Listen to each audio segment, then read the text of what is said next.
मथुरा की अंधेरी जेल में लोहे की भारी जंजीरें देवकी और वासुदेव के हाथों को कस रही थीं।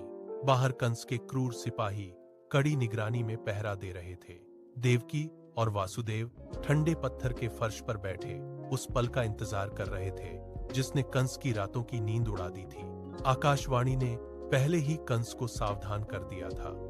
उसने निर्दयता से देवकी की 7 संतानों को पहले ही मार दिया था। अब यह 8वां बच्चा था जो काल बनकर आने वाला था। आधी रात का समय था जब अचानक उस घुप अंधेरी कोठरी में एक दिव्य और अलौकिक उजाला भर गया। साक्षात भगवान ने एक नन्हे बालक के रूप में जन्म लिया। वासुदेव ने उस तेजस्वी बालक को ध्यान से देखा। तभी एक चमत्कार हुआ। पहरा दे रहे सिपाही गहरी और रहस्यमयी नींद में सो गए। जेल के वे भारी और अभेद्य दरवाजे अपने आप खुलते चले गए।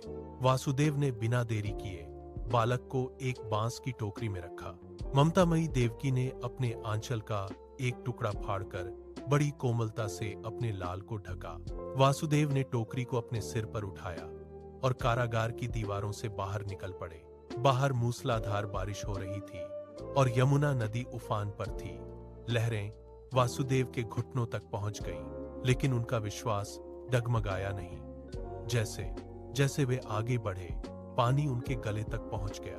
तभी अचानक यमुना का वेग थम गया और शेषनाग ने अपने विशाल फन से बालक को बारिश से बचा लिया। वासुदेव सुरक्षित गोकुल पहुंचे, जहां नंद के घर में यशोदा गहरी नींद में सो रही थी। वासुदेव ने बालक को यशोदा के पास रख दिया और उनकी नवजात कन्या को लेकर वापस मथुरा की जेल लौट आए। जैसे ही वे कोठरी में आए, जंजीरें फिर से उनके हाथों में बंध गईं। सुबह होते ही कंस जेल पहुंचा। उसने कन्या को छीनकर जैसे ही पत्थर पर दे मारा, वह कन्या हवा में गायब हो गई और बिजली की तरह कड़क कर बोली, मूर्ख कंस, तुझे मारने वाला गोकुल में जन्म ले चुका है। यशोदा की आंख खुली तो उन्होंने अपने पास एक सुंदर बालक को पाया और उसे सीने से लगा लिया। मथुरा में कंस की बेचैनी बढ़ गई थी, क्योंकि गोकुल में अब उम्मीद का नया सूरज उग चुका था। यह अधर्म के अंत की शुरुआत थी।